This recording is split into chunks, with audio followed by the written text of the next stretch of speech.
Tuesday, October 15, 2024.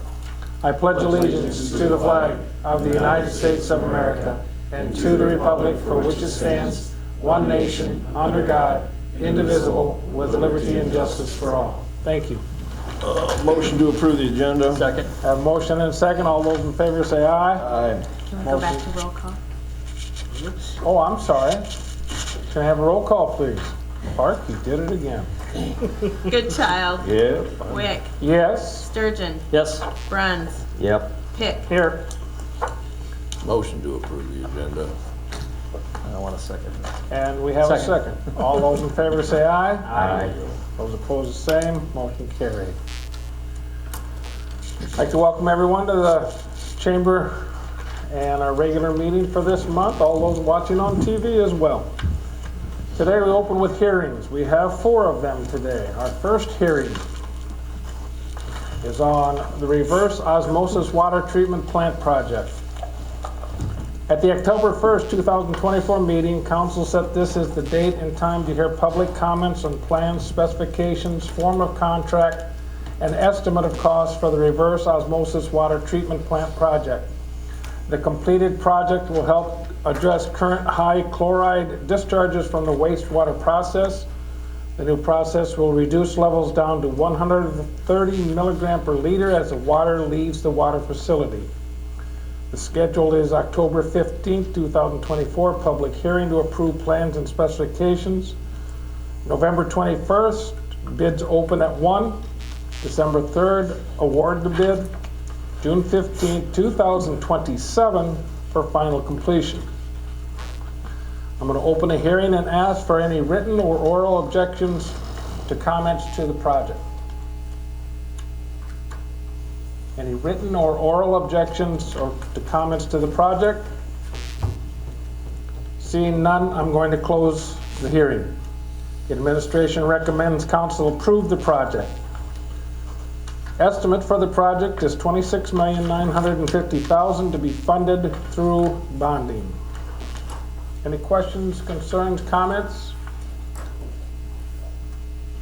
Motion to adopt resolution number 2444 on plan specification, form of contract, estimate of cost for the reverse osmosis water treatment plant project. I have a motion. Do I have a second? Second. I have a motion and a second. May I have a roll call, please? Sturgeon. Yes. Bruns. Yes. Wick. Yes. Pick. Yes. Goodchild. Yes. Motion carried. Thank you. Moving on, second hearing. Well, number 15 project. At the October 1st, 2024 meeting, council set this as the date and time to hear public comments on plans, specifications, form of contract, and estimate of costs for the new well number 15 project. The project consists of the construction of a new well, a well house for all components, and site paving. Scheduled October 15th, public hearing to approve plans and specifications. November 21st, 2024, bids due at 1 o'clock. December 3rd, 2024, award the bid. Completion date, August 14th, 2026. I'm going to open a hearing and ask for any written or oral objections or comments to the project. Any written or oral objections or comments to the project? Seeing no one approach, I'm going to close the hearing. Administration recommends council approve the project. Estimate for the project is $2,511,000 to be funded through bonding. Questions? Motion to adopt resolution 2445 on plan specification, form of contract, estimate of cost for well 15 project. I have a motion. Do I have a second? Second. We have a motion and a second. May I have a roll call, please? Bruns. Yes. Pick. Yes. Wick. Yes. Sturgeon. Yes. Goodchild. Yes. Motion carried. Thank you. We move on to the third hearing on the raw water main project. At the October 1st, 2024 meeting, council set this is the date and time to hear public comments on plans, specifications, form of contract, and estimate of cost for the raw water main project.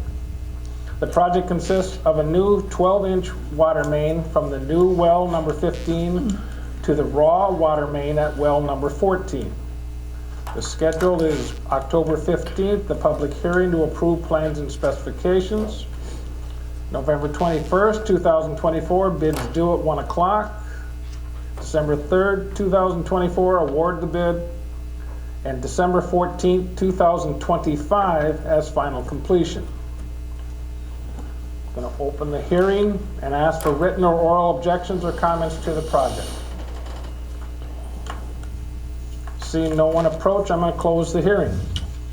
The administration recommends council approve the project. Estimate for the project is $639,000 to be funded through bonding.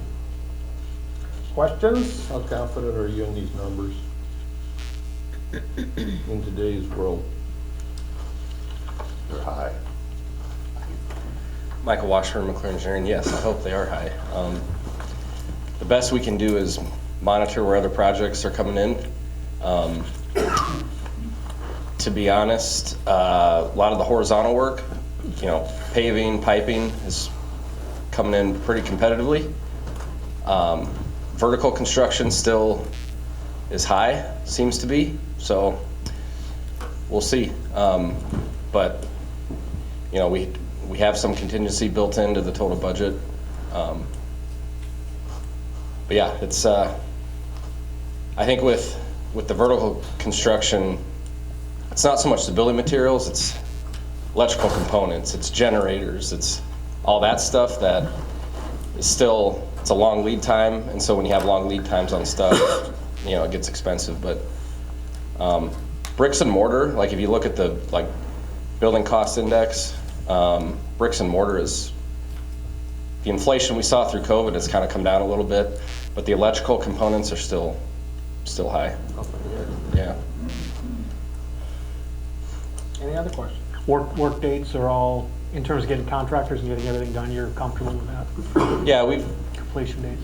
tried to give people plenty of time. We don't want them to factor in a bunch of, damages, liquidated damages. To build the water plant, it's going to take 2 years. And we've talked to contractors and feel like that's a reasonable amount of time. Michael, will you please explain to us what our goal is here, please? Just briefly. The overall goal of the project? Yes. So the main driver is we're going to reduce the hardness of the city's water. And so there's two main benefits there: better water quality to drink, and number two, it's going to reduce the amount of chlorides that get discharged into your sanitary sewer system. And you're under a compliance schedule from the DNR to reduce chlorides at the wastewater plant. Toxic to aquatic life, so there's certain water quality regulations you have to meet. And really the only way to do that is reduce the hardness of the city's water. So when this is all done, you're not gonna have to use as much salt at your house, at your business. So you'll definitely see some savings in the amount of salt you have to purchase. So yeah, and then the well and the raw water main, that's kind of, well 15 is really a replacement for some of your old wells, well 6 and 7. They're over 60 years old. So yeah. Any other questions? Motion to adopt resolution number 2446 on plans, specifications, form of contract, estimated cost of the raw water main project. I have a motion. Do I have a second? Second. I have a motion and a second. May I have a roll call, please? Bruns, Yes. Sturgeon, Yes. Wick, Yes. Hick, Yes. Goodchild. Yep. Motion carried. Thank you, everyone. Fourth hearing. This is on the Lamar's Business Corridor Urban Renewal Area Expansion and Urban Renewal Plan Amendment. At the September 17, 2024 meeting, the council set this as the date and time to hear public comments regarding the amending the Lamar's Business Corridor Urban Renewal Area and Urban Renewal Plan. Attached is an aerial and description of the area being added.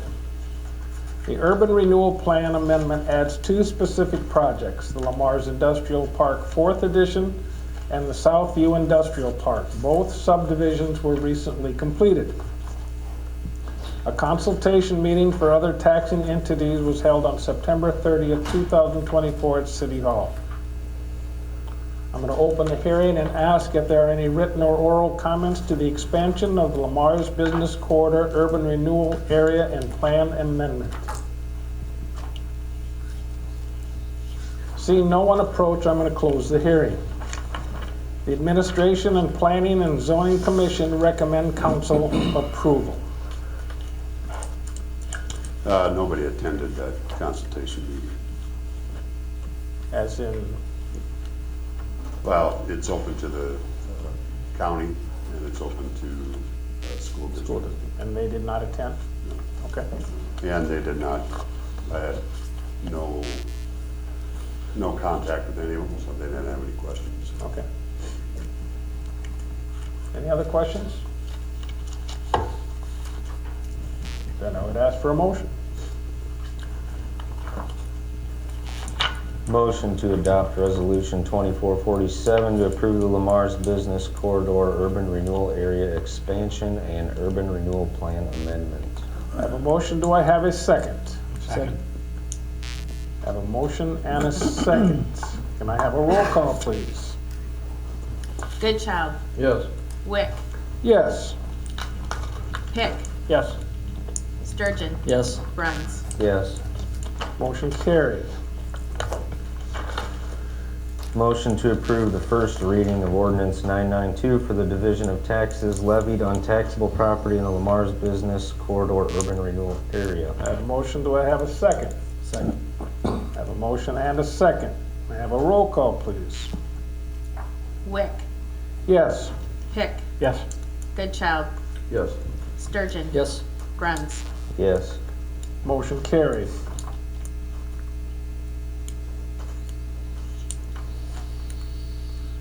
Any other action we would like to work on this today? We need to finish all of these, correct? Motion.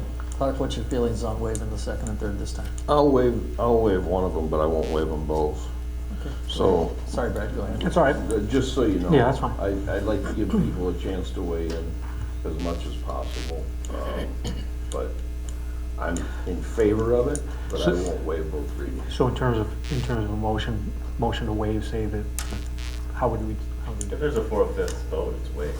You can vote no and then still, we can still move Yeah, and just keep in mind, it's been a month. I'm sorry? It's been a month. We said, the last time it came to council was a month ago. Right, the only issue that I have is, once it hits a council meeting, then it's on people's radar if they are gonna weigh in. That's my only concern, so, like Mike says, you only need 4, so, I mean, go ahead. It's up to you. It's up to you, you're just not getting mine. I just wanted to give Clark the opportunity. No, I appreciate Yeah, it. no, I appreciate that, yeah. No, I'm glad you did that. So, yeah, I think in light of having a month since it began, waiving second and third would be fine. So I'll move to waive second and third readings of ordinance number 992 for the division of taxes levied on taxable property in the Lamar's Business Corridor Urban Renewal Area. I have a motion, do I have a second? Second. I have a motion and a second. Can I have a roll call, please? Bruns, No. Wick, Yes. Goodchild, No. Sturgeon, Yes? Pick. Yes. fails. Motion failed. What I don't know, I mean, and that's fine. What I don't know is what happens to those last 2 resolutions.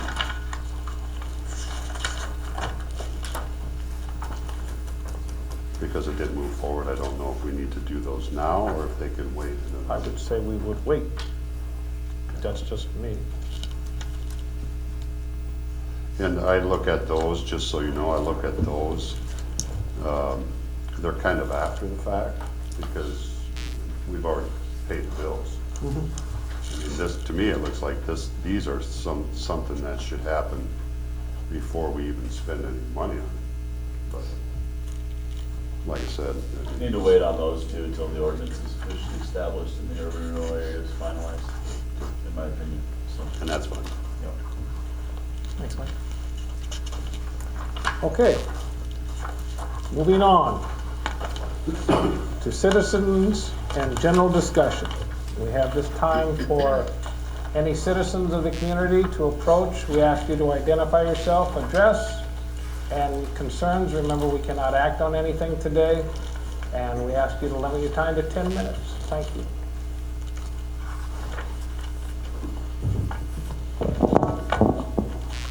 Hi, my name is Adam Brown, and I guess you could say I'm representing Northwest Real Estate LLC and Luxury Real Estate LLC. And my comments and concerns and questions come from the city's 100% tax exemption for 7 years for new construction of multi-family residential housing. So I have emails and my builder's agreement here, which I kind of like to show everyone and read, which basically states, yeah, we're 100% tax exempt for 7 years. Nowhere in any email, any contract, or any city literature does it say anything else about this.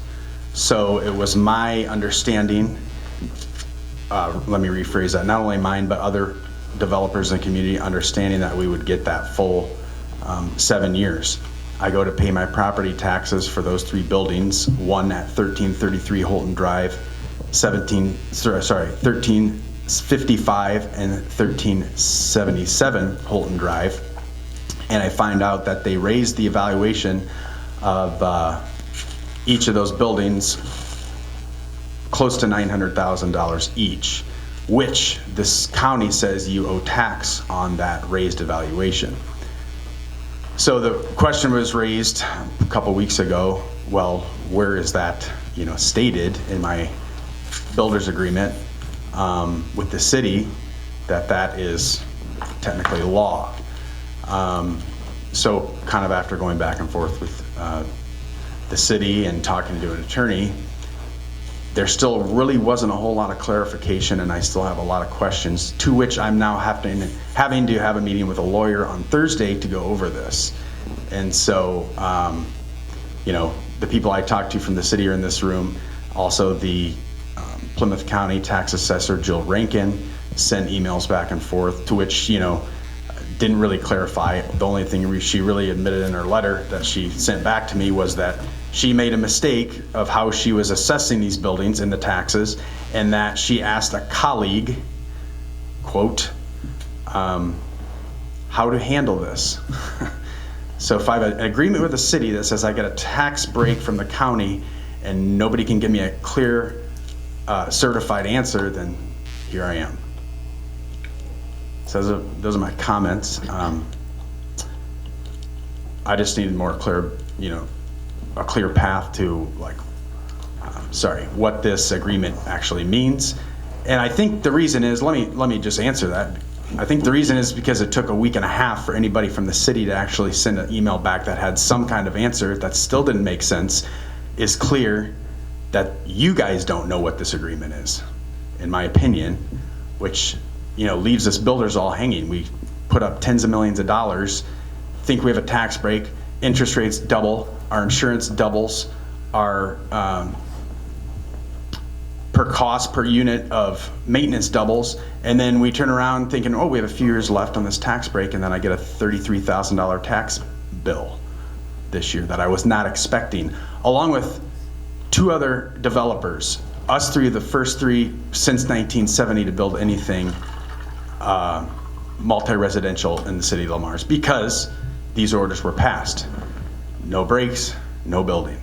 So that's what we've seen before this. So that seemed kind of long-winded, sorry about that, but those are just a few questions I have and a few concerns. And I'm really upset too that nothing was clearly clarified really by anybody yet, in my opinion. I'm also going to go to the County Board of Supervisors and explain that to them too, that they don't know how they're even charging us. She admits it in her email that I have right here. So, I'm not happy about it. What is the agreement that you have? Developers agreement. You want to see it? Yeah. It talks about it on the first page.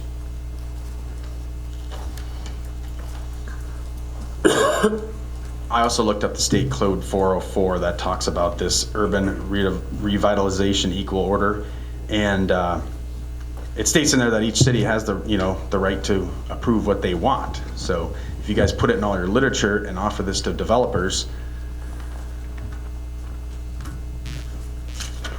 there's no evidence or any clear. So just to clarify, what you're telling us is that you're paying tax on not the initial 100% exemption, which was what, Correct. 7-8 million. That's still exempt. Correct. You're paying tax on the increased assessment. Yes. Okay, and you do know that the city has no authority and does not do the assessing. 100% I know that. Okay, and you also know that we. I'm also fighting the we also do not assessment. collect the tax. Because what she assessed it for was over what a new building would cost, because I just priced 2 of them. Okay, and did you challenge your assessment? I am. I'm in the middle of that, so. Yeah, so just, that's the agreement I have, that's the one I've found, is for the additional years 8, 9, and 10 after the 7. That's just the city's portion. Yeah, Yeah. so that's the agreement that he has. For years But 8, in there 9, it and 10 states, of the, whatever, the initial 100% assessment when the project started, correct? I believe that's just the city's portion of the taxes. In there, it doesn't talk about The first the actual value added. Okay. Those, I think. It doesn't say that anywhere in any, I have an original email from the LBIC whom I purchased the lots from, and that gets a little dicey too, because I purchased it on their agreement to, if located within the Lamar's Business Park, purchase of lot offered on a 5-year forgivable loan base. So what I charge for rents is what I in turn pay for the lot over 5 years. Luckily, in my case, the first lot is paid off, the other 2 are not. So if I have to raise my rent to pay for this taxes that I didn't consider, I'm then turning around and paying more to the LBIC. So it's like this whole agreement is